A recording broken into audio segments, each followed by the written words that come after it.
C'est un plaisir pour moi d'être ici aujourd'hui et de pouvoir discuter avec vous. Merci de m'avoir invité à prendre la parole. Comme Vincent l'a dit, cela fait environ 20 ans que j'étudie la mobilité, le paradigme de la mobilité. Donc c'est très intéressant pour moi de pouvoir penser à ces 20 années. Aujourd'hui, nous allons parler de la justice de la mobilité comme une éthique climatique nécessaire pour aujourd'hui. Alors, je vais commencer avec une pensée pour la pandémie qui a créé des mobilités, des immobilités. Donc, la pandémie a créé une disruption dans la mobilité avec des changements économiques et sociaux qui nous ont démobilisés dans nos routines, mais également remobiliser le monde de certaines manières en montrant qu'il y avait des problèmes en matière d'injustice de la mobilité. Cela a permis d'utiliser nos rues différemment lorsqu'il n'y avait pas le trafic habituel et de nombreuses routes ont été libérées pour les vélos, pour la course à pied. Le tourisme a été fermé, donc on a dû repenser le tourisme et repenser également la question du surtourisme.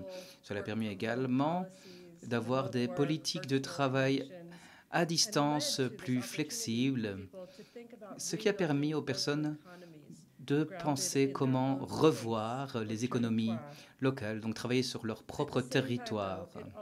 En même temps, cela a renforcé ce qu'on appelle le pouvoir des élites cinétiques, donc les personnes qui ont les capacités économiques de décider de leur mouvement. Cela leur a permis de se protéger dans des bulles de sécurité, dans leur maison, dans leur voiture, dans leur seconde résidence, dans leur jet privé, avec le travail à distance, ou que ce soit de chez eux ou depuis d'autres pays où ils ont été capables de se déplacer et commencer à travailler. Donc cela a montré ceci, mais également le fait qu'il y avait des non-élites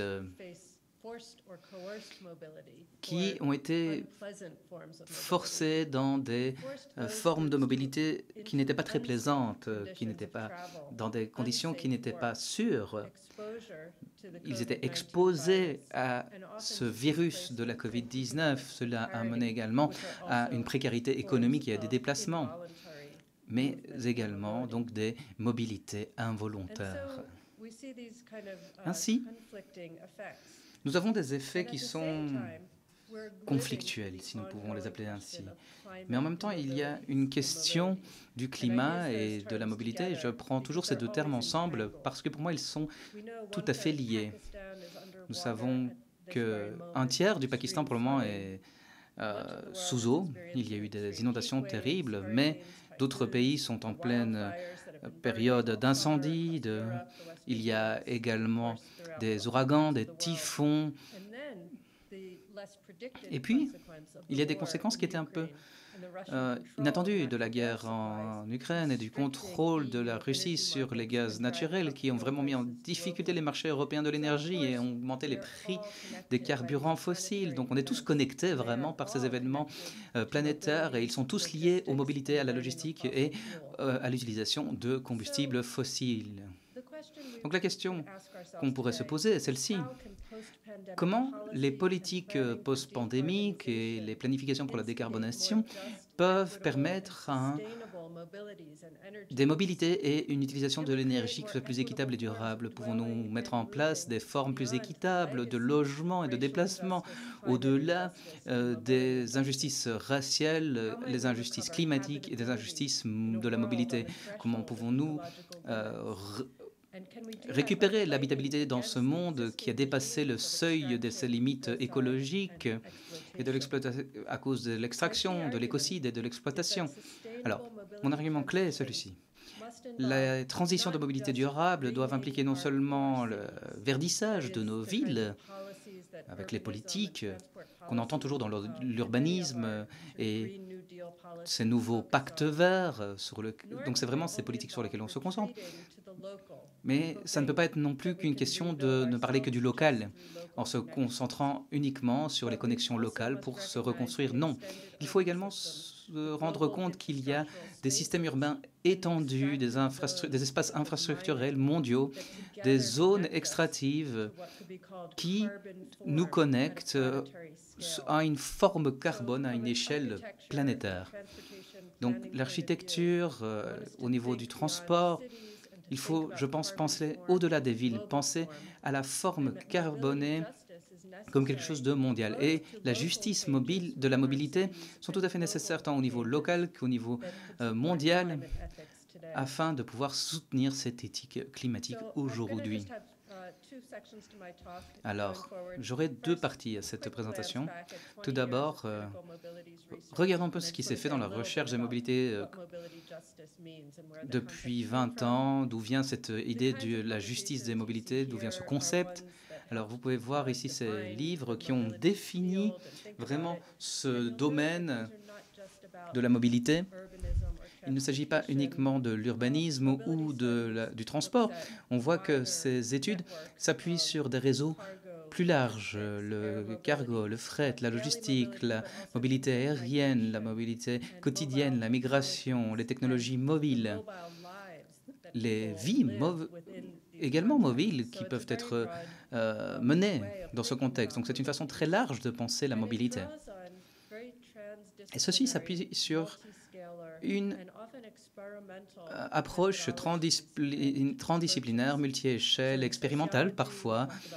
Donc en sociologie, on parle du paradigme des nouvelles mobilités. En anthropologie, on parle des migrations, des régimes de mobilité. En géographie, on approche avec Creswell et d'autres les constellations de la mobilité. Au niveau européen, il y a eu également beaucoup de discussions quant à la mobilité durable et réflexive dans les sociétés de risque, par exemple Kesserling et d'autres. Il y a également les études migratoires, les processus de frontières, qui ont un autre domaine d'études. Mais dans l'architecture, on peut voir que Jensen et d'autres ont travaillé sur la question de la conception de la mobilité. Et puis, on a vu également Kinopolitics et Kinocène par Neil. En histoire et en littérature également, en art, dans les différentes études humanitaires. Il y a eu beaucoup d'études, beaucoup de domaines qui ont contribué à cette nouvelle façon de voir la mobilité et sa relation avec le monde. Ainsi, la justice de la mobilité est une façon de penser kinopolitique, si on peut l'appeler ainsi. C'est-à-dire que toute notre mobilité est politique. Elle permet...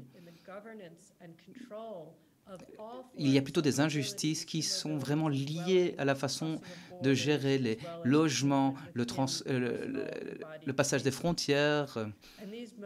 Ces mobilités, ces régimes de mobilité s'appuient sur de l'autodétermination, des systèmes de contrôle, un accès inégal aux espaces de mobilité.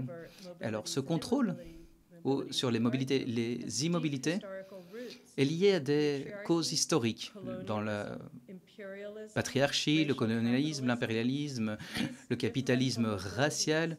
Donc ces mobilités différenciées sont liées à des régimes de mobilité, aux relations spatiales, aux pratiques de tous les jours que nous connaissons.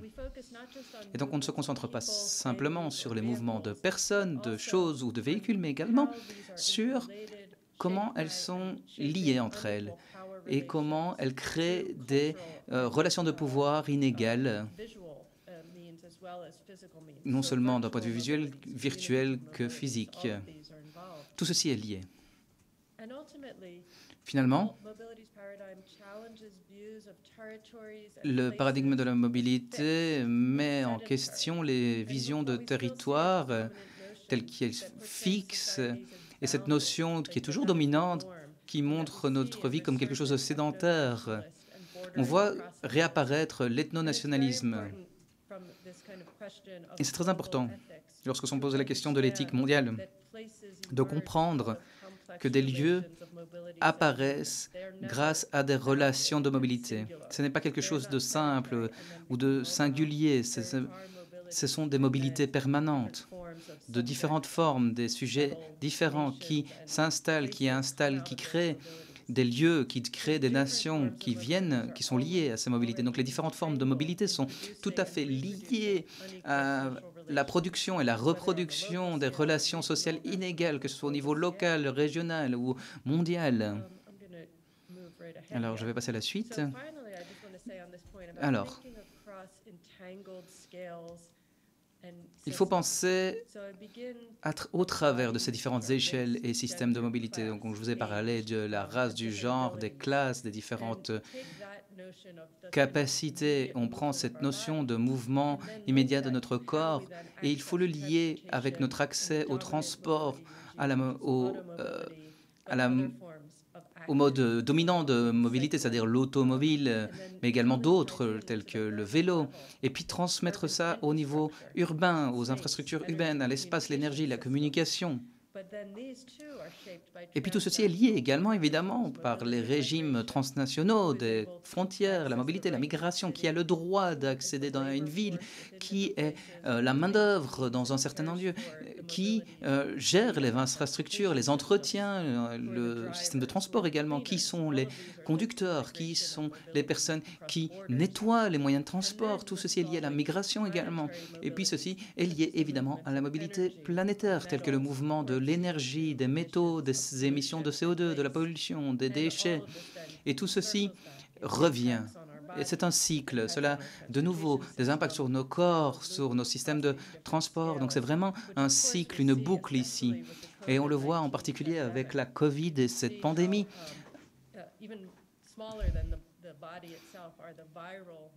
Ça va encore plus loin que simplement le corps, la nanomobilité de nos virus dans nos corps. Et tout ceci est lié, en fin de compte, aux mobilités planétaires, puisqu'avec le virus s'est répandu dans le monde entier. Et ceci me mène à un autre point, à l'échelle de la ville. Avec la pandémie, on a vu la promotion de mobilité active, donc le vélo par exemple, qui était quelque chose au centre de l'attention des médias lorsque les voitures n'étaient plus dans les rues. Et donc il y a une question qui se pose. Qui représente la culture du vélo et pour qui? Et d'un point de vue de la justice de la mobilité, on se pose une question. Qui est représenté? Qui définit cet espace? Qui prend les décisions politiques? Qui conçoit les infrastructures? Quelles sont les images mises sur la table? Qui est oublié? Qui perd du pouvoir? Qui est déplacé? Qui est arrêté? Et donc c'est le contraste entre cette image de Paris ici en bas et la Nouvelle-Orléans au-dessus, où on voyait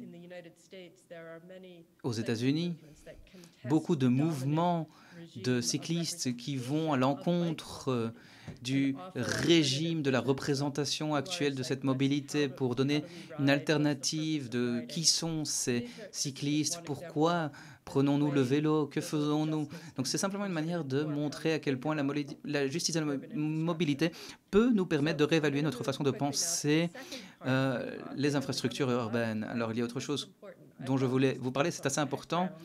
J'aimerais vous donner un peu de contexte quant à la justice de la mobilité en tant que problème. Mais aujourd'hui, j'aimerais plutôt me concentrer sur la forme carbonique et ce que j'appelle la colonialité du climat. Alors, ceci s'appuie sur une autre publication que j'avais effectuée qui s'appelait Island Futures, donc la survie des Caraïbes dans l'Anthropocène. Beaucoup de villes dans le monde, on y pense bien sûr, mais il faut y penser également d'un point de vue plus large. La forme carbonique, c'est ce qui crée l'espace autour de nous. La culture du matériel intègre l'énergie et crée une structure de classe et sociale. Lorsqu'on a créé cette forme carbone avec ces idées des bâtiments, des machines volantes, à l'époque, on pensait à ces véhicules autonomes, et c'était quelque chose d'imaginaire à l'époque. eh bien, ceci a préfiguré les conceptions des façons de vivre. Ceci nous donne une idée de futur. Donc le système de l'automobilité, ce n'est pas simplement une technologie de transport. Ce n'est pas simplement une question de décarboner ce système. Non, c'est un système lié de pratiques socio-écologiques, de régimes raciaux, de réseaux industriels et des affaires, etc. Donc pour se décarboner, nous devons refaire les territoires qui sont façonnés par les formes carboniques. On voit cette planète sur cette image qui est entourée d'une goutte de pétrole. Donc la transition verte nous demande de voir les choses de manière plus large pour changer la forme carbonique grâce à la responsabilité pour la réparation climatique, la compensation climatique, réparer les dégâts, financer les déplacements, l'extraction des ressources et leurs impacts sur l'écologie, sur les personnes, sur les vulnérabilités climatiques. Donc, durant mon travail sur les Caraïbes, j'ai vu les désastres de la colonialité du colonialisme, avec des choses qui ne sont pas liées uniquement à l'environnement, mais plutôt au côté colonial. Beaucoup demandent quelles sont les responsabilités des plus grands émetteurs de gaz à effet de serre. Et donc, voilà, on a vu au Pakistan cette question la semaine dernière, qui va payer pour la reconstruction du pays? Ce n'est pas simplement une question d'adaptation climatique, mais plutôt de justice climatique. Payer notre dette climatique. Donc il ne me reste que quelques minutes. Et donc je vais essayer d'arriver à ma conclusion pour décoloniser la transition de la mobilité. La justice de la mobilité questionne tant la gentrification verte dans les villes où les pauvres racialisés sont déplacés et perdent leur logement, dans beaucoup de villes qui sont passées par une transition à bas carbone.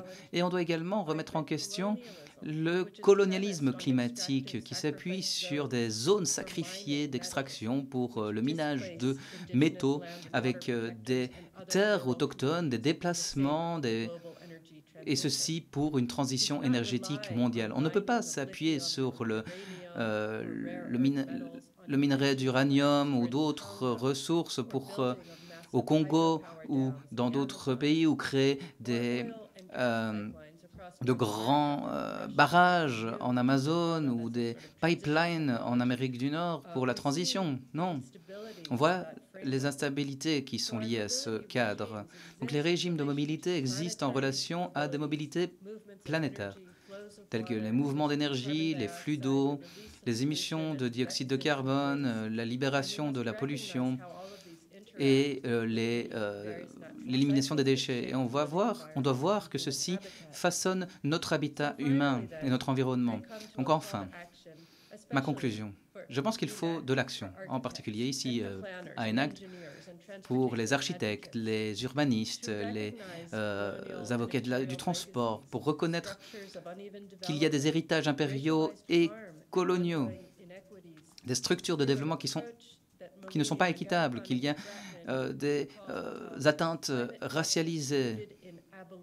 Il faut une approche qui s'appuie sur l'abolitionnisme, qui essaye de répondre au racisme et aux atteintes liées au climat. On doit payer notre dette climatique. Il faut retirer le pouvoir des élites cinétiques grâce à la démocratisation et la décolonisation des prises de décision mondiales et locales. On doit diminuer la surconsommation de l'énergie et le déplacement excessif par les élites.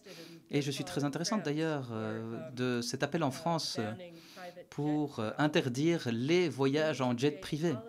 On doit créer des politiques et des interventions pour la mise en commun, le partage et les mobilités bienveillantes qui vont remettre en cause ces atteintes, ces inégalités, ces injustices locales et mondiales. Une transition énergétique qui demande une décarbonation, le paiement des dégâts et des pertes. Et donc avec ceci, je termine ma présentation. Je vous remercie de votre attention et je me réjouis de la discussion à suivre. J'appelle peut-être les panélistes, Madame Widmer, Madame Kogato et Paul Avoc, à nous rejoindre, mais on va, comme on l'a fait ce matin, commencer cette session avec un sondage, une question qui vous est posée par Mentimeter. Et la question est la suivante: quels seront les effets des crises Covid, de guerre en Ukraine, l'explosion des prix de l'énergie et cette canicule que nous venons de vivre sur la mobilité et l'aménagement du territoire? Accélération, ralentissement, ou est-ce que ça ne change rien au fond à terme? Voilà, vous avez quelques 15, 20, 30 secondes pour voter. Do you see the result of the vote? Lucie, est-ce que... professeur Scheller, est-ce que vous voyez les résultats du vote? Oui. 23% qui pensent qu'on va ralentir, tiens, et aucun impact réel, 27%. Oui, il n'y a pas d'unanimité à proprement parler. Voilà, donc dans l'ordre, je vais peut-être demander à Madame Widmer, Ariane Widmer, urbaniste cantonale du canton de Genève. Vous êtes aussi la cheville ouvrière de la transformation urbanistique de l'Ouest lausannois. Voilà. Et j'aimerais que vous nous disiez ce que vous pensez de ce résultat. Bon, si vous voulez, peut-être avant de m'exprimer sur le résultat, c'est que je crois que cette crise, c'est sûr qu'elle accélère des choses, mais je crois que simultanément, elle va peut-être aussi ralentir. Je crois que la réponse, elle est, je crois, toujours double, et peut-être c'est ce qui rend aussi encore plus compliqué d'aborder cette question. Ce qui est certain, c'est que par exemple, dans le domaine du développement urbain, je dirais aujourd'hui, là où la crise nous a aidé à faire des grands pas en avant, c'est dans l'idée de transformer nos villes pour les rendre, pour en faire des villes de proximité, donc où on peut moins bouger, où on peut trouver des services à proximité, donc abandonner parfois la voiture. Je crois aussi que derrière cette crise, il y a peut-être des valeurs liées à plus de sobriété et plus de collectifs qui peuvent l'emporter, qui peuvent nous permettre à avancer, disons, pour trouver des réponses plus durables, plus justes, si j'ose dire. Et vous avez expérimenté ça à Genève sur des trucs très concrets. Oui. Les pistes cyclables. Oui, les pistes cyclables qui ont réussi à sortir quasiment en une nuit. Et puis je crois qu'il y a quand même un élan qui a été donné. La réduction de la vitesse dans les villes pendant la nuit à Lausanne, c'est énorme le pas qui est fait. Les autres villes sont en train d'enchaîner. Donc je crois que cette situation complètement hors norme, elle nous a donné du courage pour oser des choses et pour oser ou imposer ou changer de direction. Oui. Qu'est-ce que vous avez observé pour l'avocat? Vous êtes, pour votre travail de master, en Hollande, à Delft, hein, c'est ça, une petite ville. Voilà. Et là, on est, si j'ai bien compris, au royaume du vélo. Est-ce qu'il y a eu un changement avant et après le Covid, où on est déjà sur ce trend en Hollande qui est, c'est vrai, assez exemplaire, la Hollande? Oui, alors pour moi, c'était une expérience assez spéciale d'aller à Delft. C'est une très très petite ville et effectivement, il n'y a que des cyclistes partout. Tout le monde prend son vélo pour aller à l'université, pour faire ses courses, etc. On transporte aussi tout sur notre vélo. Et la dynamique de faire du vélo là-bas, c'est complètement différent qu'ici. Les règles, c'est plutôt on ne s'arrête pas. On essaye de s'intégrer dans le flow et... le vélo, il a toujours priorité aussi. En tout cas, c'est ce que j'ai vécu. Et j'ai fait aussi du vélo ici. Et donc, c'est vraiment très différent là-bas. Par contre, je dirais, en Pays-Bas, il y avait déjà toute cette infrastructure en place avec les pistes cyclables très, très connectées et déjà depuis avant le Covid. Mais évidemment, les temps du Covid, c'était beaucoup moins peuplé sur les rues et routes que maintenant, après le Covid. Et oui. Elena Kogato, vous êtes l'auteur d'un livre qui s'appelle Postcar World, qui était publié avant le Covid. Maintenant, j'aimerais vous faire, de ce point de vue, hein, du point de vue de cette recherche, qui est une recherche assez voilà, importante dans la région, dans l'arc lémanique, comment est-ce que vous interprétez les résultats de ce sondage? Oui, alors la question est très intrigante parce que moi, je pourrais répondre à la même question en me demandant si ces changements-là, l'augmentation de la durabilité, on a un grand effet sur la durabilité, en fait, si on la considère probable, est-ce que c'est ça qu'on nous demande? Est-ce que les effets de la crise de Covid probablement amèneront plus de durabilité?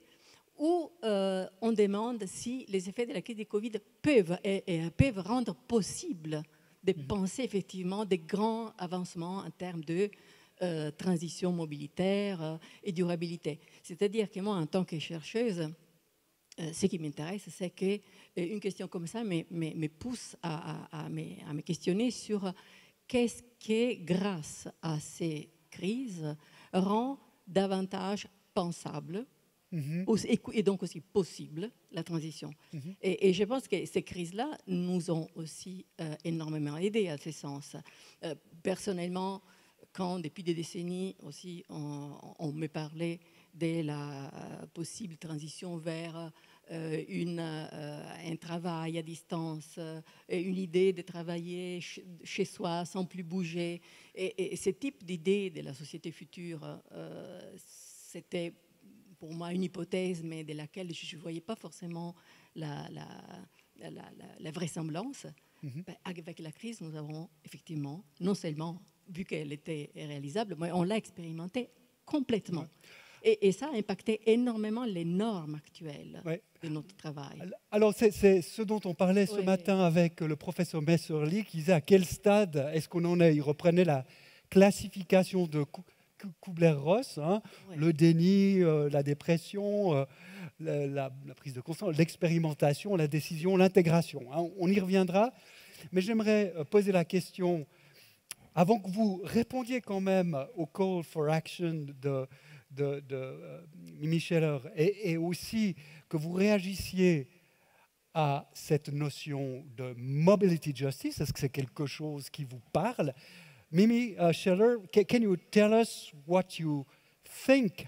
Mimi Scheller, est-ce que vous pouvez nous dire quelle est votre analyse des résultats du sondage? Oui, je suis d'accord avec tous les commentaires jusqu'alors. Nous avons vu des ouvertures et des possibilités quant à la transition pour la mobilité, surtout dans des villes qui ont pu construire leurs infrastructures pour les vélos, donc des pistes cyclables, les étendre comme Delft, Lausanne. Et beaucoup de personnes étaient dans les rues. C'est pas seulement en Europe, mais aussi un petit peu aux États-Unis. Et en Amérique de manière générale, Bogota, Mexico City, c'était vraiment une opportunité justement de construire ou de développer les pistes cyclables. En même temps que cela ouvre l'imagination et les possibilités, il y a des conséquences, donc un effet boomerang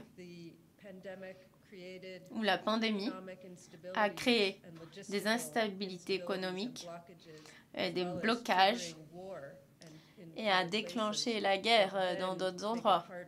Et ça a rendu les choses plus difficiles pour nous, justement, d'atteindre cette transition de la mobilité.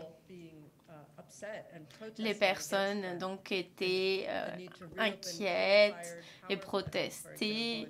Par exemple, il a fallu réouvrir des centrales en Allemagne. Aux États-Unis, on a vu beaucoup plus de personnes reprendre leur voiture parce que les systèmes de transport public ne pouvaient pas répondre à leurs besoins et qu'ils étaient fermés. Donc il y a beaucoup d'effets contradictoires qui poussent dans diverses directions et c'est chaotique justement pour atteindre la transition. Voilà, j'aimerais vous demander un peu comment vous vous positionnez par rapport à cet impératif, à cette injonction vers plus de mobility justice, sachant que c'est pas évident. Hein. Et là, j'aimerais que vous reveniez à votre réalité. Vous parlez, professeur Scheller, dans votre présentation, de green gentrification. Donc, on peut aller vers plus de durabilité, mais il y a des effets de rebond. Et si on n'a pas une vue peut-être un peu générale, on a des effets qui sont finalement assez peu désirables. Mais d'abord, cette idée de mobility justice. Ariane Widmer. Exactement, je pense qu'on peut assez bien en parler à l'échelle du canton de Genève, qui a une particularité, c'est que c'est un canton qui est à l'étroit par rapport à la population qui voudrait y résider, en quelque sorte. Et donc la question de la justice ou de l'équilibre ou de l'équité, c'est une question, je pense, qui est d'une très grande actualité dans ce territoire. Et je crois que la main publique, si j'ose dire, a, dans le cas présent, saisi ce rôle qu'elle a joué dans, quelque part, rendre possible ces équilibres ou bien lutter contre des déséquilibres, qui fait que, par exemple, je crois plus qu'ailleurs, en tout cas plus que ce que j'ai vu ailleurs, moi, les régulations en fait, qui veillent à ce qu'on mette que les quartiers soient mixtes, qu'on ait des logements de différents types, qu'on évite en quelque sorte les ghettos, qu'on desserve d'espaces publics inclusifs la plus grande partie du territoire, pour moi, fait partie, je crois, quand même d'une compréhension de cette question de la justice.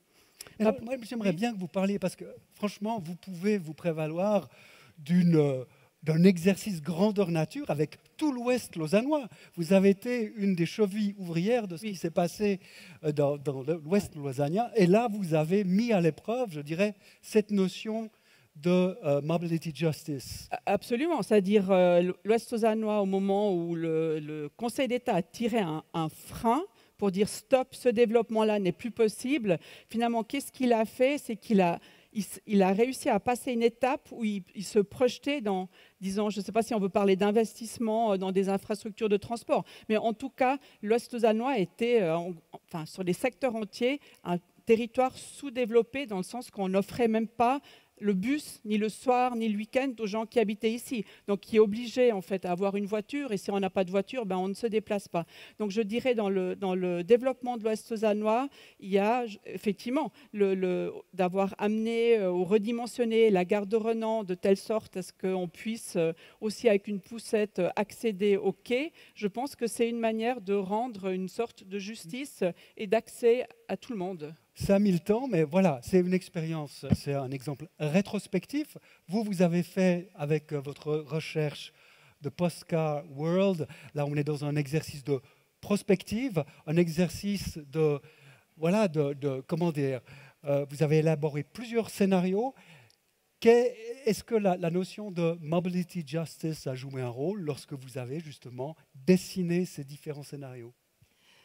Oui, alors je dirais qu'elle a joué un rôle quand nous avons décidé de nous pencher sur la région entre Genève et Lausanne, plutôt la ville-territoire entre les grands centres.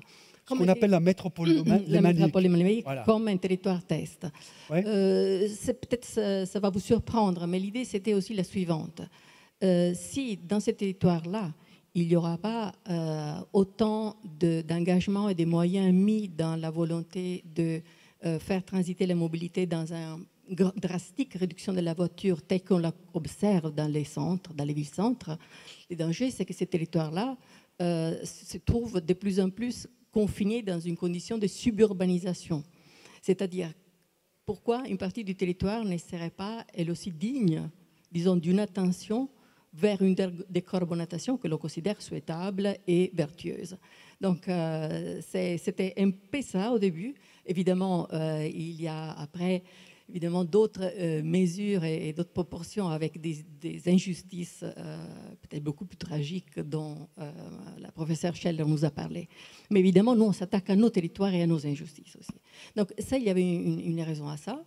Et puis, donc ensuite, dans la manière dont nous avons aussi proposé des esquisses, des réaménagements des grandes structures territoriales, c'est des esquisses, c'est des hypothèses très ouvertes, nous avons quand même veillé à ce qu'à chaque scénario, qui dans un cas maintenir un niveau de mobilité actuel, mais par d'autres moyens, ou qui dans d'autres allaient vers une drastique réduction de la mobilité, mais qui en même temps soit assuré des accessibilités quotidiennes de l'ordre du rayon de 15 minutes, à ce que de toute façon les valeurs d'une mobilité active accessible finalement à toute la population soient garanties.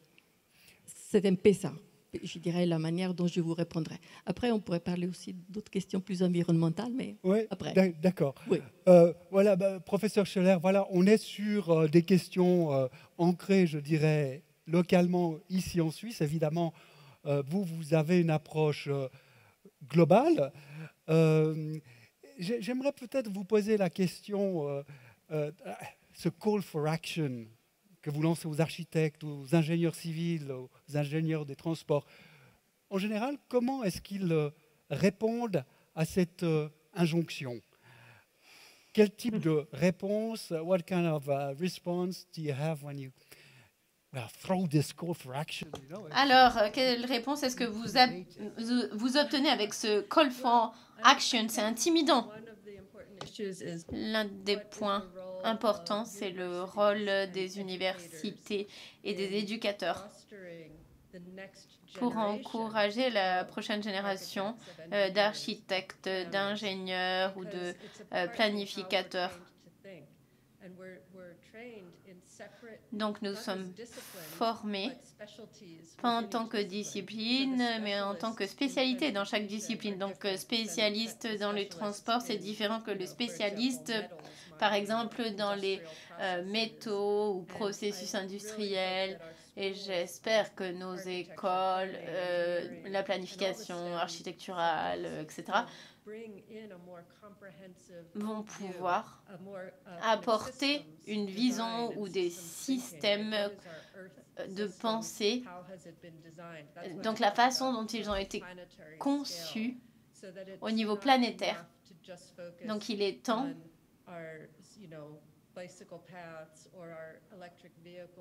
de regarder les véhicules électriques. En fait, une partie des infrastructures de transport, on a besoin de personnes qui font les choses et qui s'intéressent justement à une vision globale. Climatique avec les voitures autonomes. Definitely not. No, I do not think that. And Ok, in fact, it d'accord. worries me. Donc pas de solutionnisme technologique. Paula Vogt, voilà, vous êtes en master à l'ENAC. Est-ce que vous avez l'impression de recevoir une formation transversale, compréhensive, qui vous fait sortir de cette pensée en silo? Alors je pense que j'ai la chance d'avoir choisi un peu un chemin spécifique. J'ai fait génie civil en bachelor et en master, je me suis orientée vers transport. Et j'ai fait aussi le mineur interdisciplinaire développement territorial et urbanisme. Et je trouve dans ce mineur, on a pu choisir beaucoup de cours du coup transversales avec les architectes, avec les ingénieurs environnement. Et pour moi, spécialement ces cours avec le laboratoire Lazur, donc de sociologie urbaine, m'a beaucoup aidé de pas seulement penser à ce que nous, en tant qu'ingénieurs de transport, on veut construire des routes, des pistes cyclables, des chemins de fer, etc., des modes qui sont durables, mais aussi de penser derrière, c'est quoi le sens et qu'est-ce qui sont les besoins. Est-ce que c'est, si je construis une piste cyclable justement pour une partie, et après, tout d'un coup, il n'y a plus de pistes cyclables, ça n'a aucun sens parce qu'on met encore en plus en danger le cycliste. Du coup, des réflexions comme ça de connectivité, de besoins, aussi qu'est-ce qui est la démographie. Tout ça, c'est important en fait aussi de connaître en tant qu'ingénieur de transport. Et pour moi, je pense que j'ai eu une très très bonne éducation à l'EPFL en choisissant ce mix entre donc le côté technique du génie civil et avec les ajouts de ce mineur interdisciplinaire. Donc vous, si j'ai bien compris, vous conseillez aux amis, vous êtes bâloise, hein, Oui. de venir faire leurs études à l'EPFL. Oui, oui, Oui. j'ai conseillé à mes amies D'accord. baloises de venir à l'EPFL. Et ce principe de mobility justice, est-ce que ça vous parle? Ça vous semble même évident ou ça vous semble un peu compliqué à mettre en œuvre? Oui, alors au début, j'avais un peu des difficultés de comprendre. C'est ce que vous voulez dire avec le mobility justice, mais c'est exactement ça. C'est ce que nous, on doit mettre en place. C'est des modes de transport qui sont accessibles et du coup, on doit justement penser, par exemple aussi dans nos simulations et nos collections de données, qui on a considéré comme profil de gens. Est-ce qu'on a aussi pensé à des gens qui ont des autres moyens, qui ont des autres backgrounds? Donc, ouais, je suis absolument d'accord sur ce sujet qu'il faut l'implémenter à tout point. Quelles sont les tendances à l'œuvre, hein? On revient donc à notre question générale, la mobilité, quel l'avenir pour la mobilité de territoire face au défi de la durabilité? Quels sont les trends à l'œuvre? La densification, si oui, à quelles conditions? Est-ce qu'elle va de pair avec la qualité de vie des habitants? Hein, c'est une des grandes questions que se posent les urbanistes. Ariane Widmer, est-ce que c'est la densification un trend destiné à s'amplifier encore? Je vous dis ça, je viens de visiter les plaines du Loup. Alors, c'est pour ça que je vous pose la question quand même avec, un avis mitigé sur la question. Mais bon, parenthèse refermée. Donc, disons, le mot densification, je pense que l'idée, elle est beaucoup et infiniment trop courte. Je pense que ce qu'il faut comprendre en fait dans la tendance actuelle, c'est qu'on a un souci, je crois même assez largement partagé, d'économiser le sol, qui est notre ressource, une ressource finie, et donc d'éviter de continuer à se développer à l'extérieur signifie effectivement qu'on va plutôt dans des territoires déjà entamés, déjà souvent même abîmés, devoir retrouver un processus qui est pas un processus de densification tout court, mais c'est un processus qui a une capacité de régénérer. Vous avez aussi utilisé, Madame Scherrer, le terme de réparer, et je crois que ça, disons aujourd'hui, en poursuivant le développement urbain qu'on est en train de faire, puisqu'en fait la population est toujours en train de croître, donc nous devons trouver des endroits où nous pouvons loger, créer des écoles, des services, etc. Donc ça va se faire, et ça se fait aujourd'hui, et je crois que cette idée-là, elle s'est bien implantée vers l'intérieur, donc vers les territoires déjà occupés par l'homme.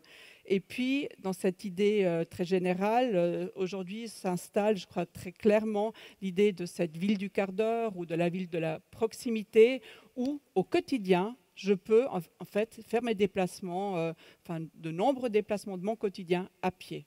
Ok, cette question-là, mobilité, plus vite, plus loin, ou au contraire, plus proche, moins vite, donc tendanciellement une tendance à la sédentarisation.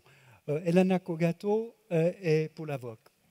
Oui, alors, mais est-ce que c'est la tendance majoritaire qui nous importe ou est-ce que c'est plutôt ce qu'on considère les weak signs, les signaux faibles de phénomènes de changement qui sont peut-être petits, mais qui en fait sont très, très porteurs effectivement de possibles de développement. C'est ce que les directeurs du Wyss Institute nous disaient aussi ce matin.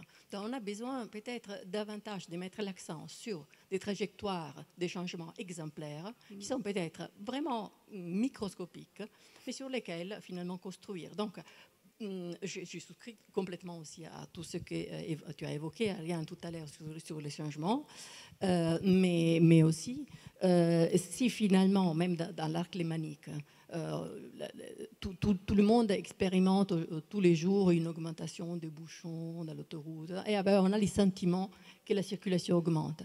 Mais finalement, quand on regarde d'une manière inverse les statistiques, et on observe que le nombre de voitures par personne a diminué, le nombre d'abonnements généraux au train a augmenté, qu'il y a des usages qui sont en train de parler de notre changement, ce n'est peut-être pas les grands trends, mais c'est vraiment les signaux prometteurs. Donc, c'est un peu une attitude que nous avons aussi en observant les territoires, à essayer de saisir des signaux porteurs de changement. Oui, voilà. Même si on est tout aux prémices, non? Excellent. Paul Avoc. Alors moi, ça me fait penser à un projet aussi développé à l'EPFL qui s'appelle Hyperloop et qui est une nouvelle technologie de transport pour transporter des gens très très vite dans un sorte de train en vacuum d'une ville à une autre. Et en fait, on pense, ben, c'est super, on va basculer des gens des voitures dans ce nouveau mode de transport parce que c'est super vite et du coup beaucoup plus efficace que la voiture et aussi durable, donc on pense c'est bien. Mais par contre, on a de nouveau des effets rebonds où, comme ce matin, Peter Messali il a dit, donc on améliore une chose, comme un SDG, on développe un nouveau mode de transport, mais de l'autre côté, on a aussi des trade-offs, comme par exemple, on aura des pressions augmentées sur des villes qui deviennent du coup des hubs parce qu'ils sont super bien connectés, et donc ça peut augmenter les loyers, par exemple, ça peut encore augmenter aussi la pression sur les routes dans ces villes, donc plus de congestion. Donc il y a de nouveau cette balance à trouver de améliorer la mobilité, d'aller plus vite ou plus loin, et d'autre côté de penser à cette justice, de pas donc de trouver des pesée d'intérêt, au fond, c'est souvent d'ailleurs une pesée d'intérêt. Merci à Mimi Scheller, merci à nos trois panélistes.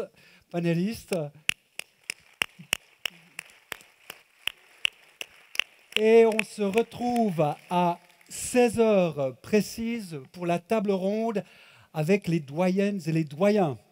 À tout à l'heure.